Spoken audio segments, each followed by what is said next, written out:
Selamat sore, berkah dalam. Hari ini kita merayakan kenaikan Tuhan Yesus ke surga. Merayakan, bukan hanya memperingati, merayakan. Dan perayaan ini secara liturgis dulu-dulunya dalam sejarah gereja itu menjadi satu antara Paskah, kenaikan Yesus ke surga, dan Pentakosta. Tetapi dalam perjalanan waktu menjadi terpisah mengingat makna yang mau ditekankan. Paskah, Yesus hidup, bangkit. Kenaikan Yesus ke surga, Yesus bersama Allah di surga. Dan turunnya Roh Kudus atas para rasul di hari Pentakosta. Dan hari ini makna yang mau disampaikan kepada kita, Yesus bersama Allah di surga. Tetapi Yesus menyertai kita para muridnya. Kita bersyukur, mari bersyukur, ikut Yesus yang naik ke surga. Yesus tidak ke tempat lain. Yesus jelas-jelas tujuannya cetha surga. Maka kita yang mengikuti Yesus berah ke surga, enggak ke lain tempat. Mari kita siapkan hati, mengakui kelemahan, kerapuhan kita. Kita mohon pengampunan agar layak ikut serta dalam Ekaristi ini. Saya pernah di sebuah stasi yang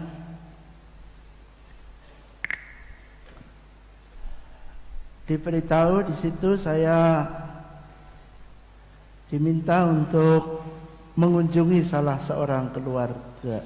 sebuah keluarga di depan kapel. Nggak jauh kelihatan dari kapel, pinggir jalan besar, keluarga yang kaya. Saya sebut aja karena jenengan kan tidak akan tahu juga. Di Comal, stasi Comal, saya mendapat bisik-bisik bahwa keluarga itu sudah lebih dari 10 tahun tidak ke gereja. Padahal dekat ya, melaku berangkang wewes lah. Itu sampai mobil ya ada. Begitu mengeluarkan mobil dari garasi sampai nyebrang jalan tekan. Tapi tidak pernah ke gereja. Mengunjungi lalu tergelitik lalu mau ke gereja. Harapannya. Tapi saya sudah berpikir lah Pak, kalau sudah dekat begitu kok tidak mau dia, meskipun Roh Kudus yang menyuruh kayaknya juga nggak akan ke gereja lah Pak. Saya agak putus asa juga. Ya dicoba Romo, minta bantuan Santo-Santa begitulah 7 orang kudus itu untuk mendorong supaya tergerak hatinya ke gereja. Dicoba dulu Romo. Ya wes lah tak coba. Saya datang tidak untuk langsung mengutik-utik Pak kok ora tau nang gereja to Pak, enggak. Tapi ya mesam-mesem dulu lah. Istilahnya ya pastoral kelecam-klecem dulu. Wah, manuke apik ya Pak. Oh ya Romo. Tak pikir Romo mau kok, enggak itu enggak bilang. Wah, anggreknya bagus ya Pak. Iya Romo. Romo mau, enggak itu. Wah, kira rada pelit ya. Untung aku orang ngomong Pak anaknya ayu-ayu ya Pak, enggak ngomong kayak gitu. Nanti ngeresakin orang-orang, aduh ciloko. Maka ya saya tahu ini orang kaya betul, tapi rupanya juga ya kurang begitu calcul nyoh. Ya saya hanya mendengarkan saja loh, muncul akhirnya curhat Romo, saya memang enggak pernah ke gereja Romo. Tidak saya tanya ngaku dewek. Terus saya hanya mendengarkan saja. Lah gimana toh, saya pernah loh ke gereja itu. Duduk itu pada saat itu Paskah. Lah kok ada panitia yang datang, maaf Pak, ini untuk petugas. Bapak duduknya ke belakang. Udah Romo, setelah itu saya mundur sama istri saya. Wes bali wae mah, bali pulang. Ya karena rumahnya dekat Bali. Dah setelah itu ndak pernah lagi ke gereja. Ndak tahu moga-moga sekarang sudah, tapi dia masih ingat terus sama orang yang nyuruh ke belakang itu loh. Wah, Koyoke nek nganti kowe mati nembe gelem nang gereja. Tapi kok ya ora mati-mati ya. Tapi nek urusan mati urip itu kan itu kan misteri Tuhan ya. Maka ya nek dhek sing mati dhisik piye. Maka saya hanya mendoakan, berharaplah ya ke gereja lah Pak, dekat kok. Kalau ndak di sini ya yang agak jauh ndak apa-apa, tapi ke gereja. Saya pikir supaya imannya tidak hilang. Persoalannya sungguh sepele, hanya duduk karena itu sudah ada tulisannya untuk petugas. Itu kan sering ada di gereja-gereja itu kalau hari raya suruh mundur itu dah. Rupanya tempat duduk itu ya menyangkut harga diri ya. Kalau sudah mendapat tempat itu ya sudah nyaman di situ. Orang yang diberi tempat itu adalah orang yang diberi penghargaan. Maka saya juga kadang-kadang maklum juga kalau tengah depan ini bolong, di belakang itu penuh, oh ya memang ya ndak bisa saya mengharap, ayo mohon maju ke depan. Ya itu sudah nyaman di belakang kok, kayaknya bokongnya wis kraket gitu loh. Jadi ya saya ngapain lah, wis di depan ini bolong, saya anggap oh yang di depan memang para kudus dari surga turun penuh ini. Malaikat dan para kudus, sementara Santo Santa itu di depan, nah Santoso itu di belakang sana. Jadi saya kerap kali mbok yo maju makin dekat dengan Tuhan di depan, tapi yo senengannya di belakang. Saya tidak melihat saya apal Bapak itu mesti di sana itu. Itu kalau suruh pindah sini yo angele raka ruan ya. Ya maka kedudukan itu penting. Maka nggak mengherankan kalau kursi di DPR itu jadi rebutan itu karena kedudukan itu menyangkut banyak hal. Termasuk menyangkut harga diri. Kalau bisa duduk mendapat tempat itu diberi penghargaan. Tapi kalau ngadeg orang itu enggon, wah, kurang dihargai rasanya. Nah, Bapak yang tidak pernah ke gereja itu merasa pernah tidak dihargai. Tetapi melalui renungan saya pada hari raya ini, saya ingin mengajak saudara-saudari, kalaupun kita tidak dihargai oleh orang lain, tidak apa-apa. Tidak harus selalu mutung atau mundur tanpa berita alias muntaber. Tidak usah. Kalau kita hanya tidak dihargai oleh orang, kita itu dihargai oleh Yesus. Menjadi orang Katolik itu orang yang dihargai secara pribadi oleh Yesus. Karena apa? Saya merenungkan, Yesus kenapa naik ke surga? Engkau kan hidup, kenapa enggak bersama terus dengan para muridnya? Dengan ke-11 muridnya itu dan terus menerus dalam suksesi atau pergantian terus menerus menyertai gerejanya secara fisik. Tidak, tetap naik ke surga. Dan saya temukan jawabannya dalam Yohanes 14 ayat 2 dan 3. Sebab aku pergi ke sana untuk menyediakan tempat bagimu. Dan apabila aku telah pergi ke situ dan telah menyediakan tempat bagimu, aku akan datang kembali dan membawa kamu ke tempatku, supaya di tempat aku berada, kamu pun berada. Loh, ini jawabannya. Ngapain Yesus ke surga? Menyediakan tempat bagimu. Apakah Yesus itu si perlengkapan? Oh enggak. Bukan panitia perlengkapan. Apalagi prokes. Enggak. Tetapi menyediakan supaya kamu berada bersama aku, di mana aku berada kamu pun berada. Kesatuan, cinta. Yesus menghargai kita sungguh. Maka jadi orang Katolik itu gembira, mesem, aja merengut, karena kita dihargai oleh Tuhan. Kalau cuma dihargai oleh orang lain, belum seberapa. Tapi kalau kita nggak dihargai oleh Tuhan, ngalamat. Ayo, kita nggak punya tempat. Kalau sudah teksek mau kemana yo? Ngisor wetringen misalnya nonggone tong-tong sot. Mau di bawah jembatan sudah ada pocong di situ. Mau kemana yo? Ciluba, ke sana sudah ada nanti tuyul-tuyul. Angel gone. Di dunia kelam saja tidak diterima. Jadi kita itu diberi tempat oleh Yesus. Yesus naik ke surga, menyediakan tempat untuk kita, menghargai kita. Nah, mari kita menjadi orang yang sungguh bahagia, bersukacita, bersyukur karena apa? Dihargai Yesus. Itu. Kita datang ke gereja, kita rajin ke gereja karena kita percaya bahwa Yesus menyertai gerejanya dan Yesus menghargai kita. Anek mengora dihargai karo maaf dewan paroki. Aku saya dihargai Tuhan Yesus, Brad. Gitu loh.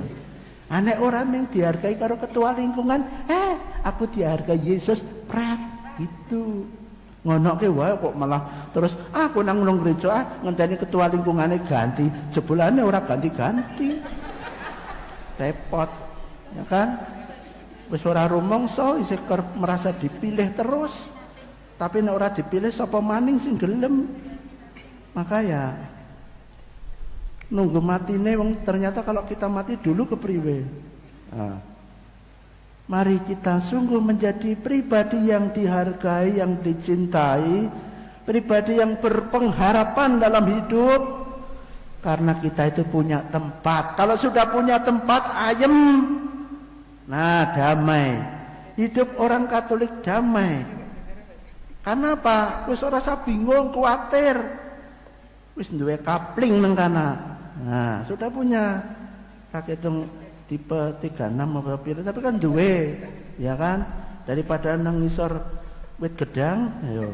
Jadi kita itu sungguh bersyukur. Maka hidup ini adalah suatu kesempatan untuk bersyukur. Melayani orang juga karena bersyukur, aktif di gereja juga karena bersyukur, berbuat baik dengan tetangga yang walau beda agama juga karena bersyukur. Jenenge wong wis ayem kok. Sudah bukan orang kontraktor, kontrak sana, kontrak sini. Sudah disediakan tempat di sana. Bukan tempatnya itu di depan apa di belakang delesep, sing penting nang kana gitu loh. Ya toh. Galau, kalang kabut. Ono masalah sidik bingung, rasanya kayak runtuh kena tsunami. Ndak. Kita orang yang damai, kualitas hati yang tenang, karena aku menyertai kamu senantiasa sampai akhir zaman. Senantiasa digaris bawahi. Tegese Tuhan ora tahu cuti, ya, ndak dapat THR, ora tahu cuti. Selalu senantiasa menyertai kita, tidak pernah tutup kantornya, ndak pernah. Tapi terus menyertai kita. Maka kita yang dihargai oleh Tuhan dengan mendapat tempat, mari kita juga saling menghargai. Saya tanggal 4 kan ulang tahun, tanggal 5 HD. Saya pindah sana saja ya, maaf.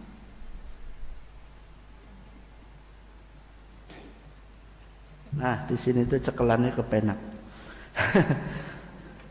Mantan kemudian. Tanggal 5 saya masuk. Lah, orang-orang sudah, "Nah, Romo kemarin ulang tahun, mana rotinya?" Waduh, ngerti banyaknya enggak bawa roti. Memang rotinya masih di mobil.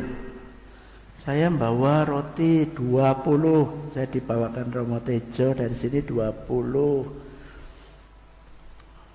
Terus tak pangan nang dalan siji Romo kencot sih ya.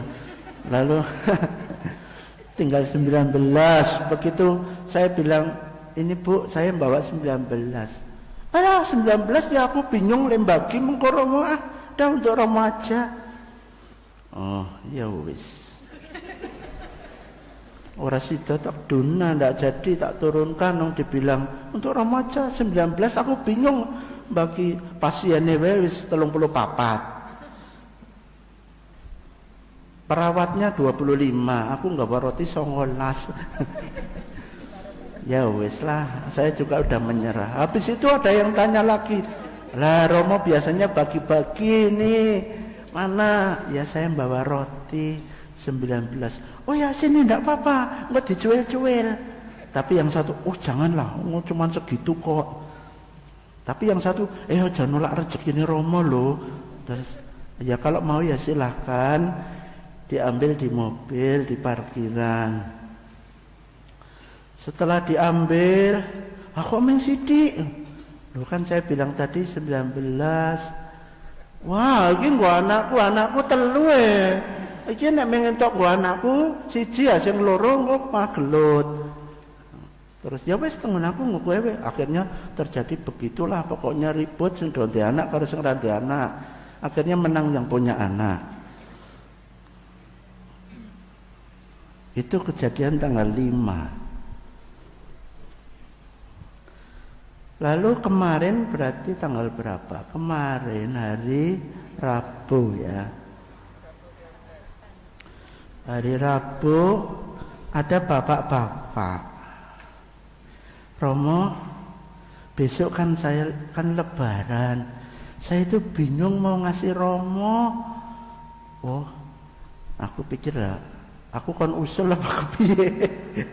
Ya ini aja ya Romo. Terus saya diselesepi amplop kecil itu. Sampai sekarang malah belum tak buka kelalen nanti.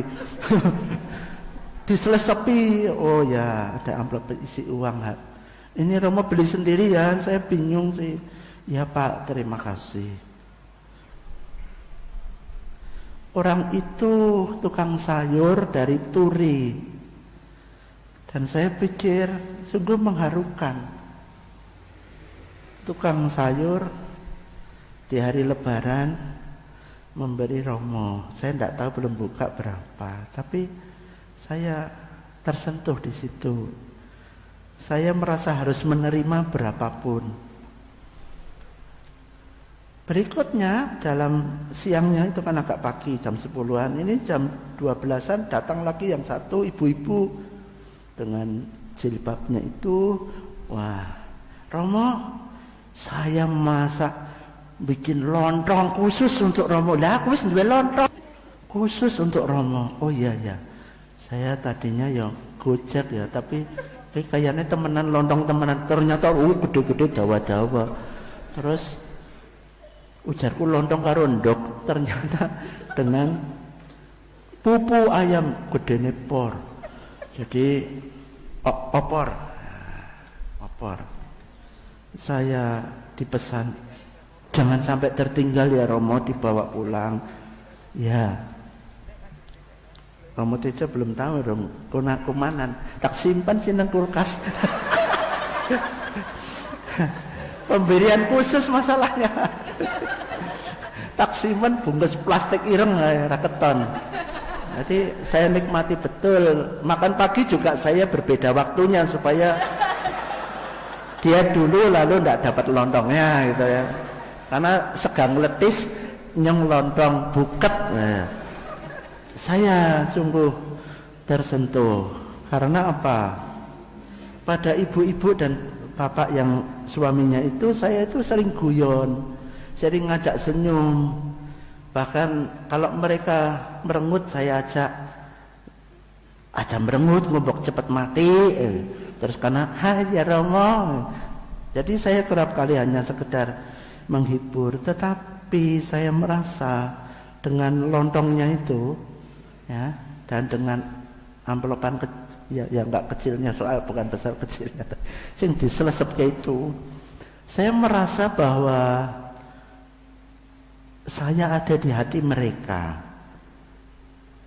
dengan memberi sapaan, senyuman, semangat, lelucon atau apalah. Saya ada di hati mereka. Buktinya di hari istimewa mereka ingat saya.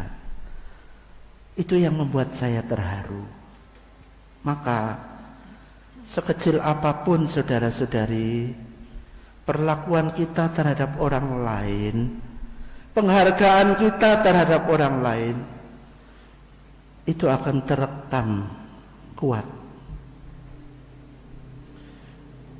Dan rekaman itu akan menggetarkan batin untuk berbahagia, untuk berbagi, untuk mengasihi, untuk tersenyum, untuk berpengharapan. Itu yang saya tangkap. Tidak larut dalam kesedihannya, dalam kesusahan dan perjuangannya. Tidak. Maka kita bersama dengan Yesus yang telah naik ke surga selalu menempatkan orang lain itu berharga. Guru menempatkan murid berharga. Imam menempatkan umat berharga. Orang tua menempatkan anak-anak berharga. Itulah makna kenaikan Yesus ke surga. Mau menghargai kita semua. Kalau kita yang sudah dihargai Yesus tidak bisa menyadari kapan kita akan mendapat tempat di surga.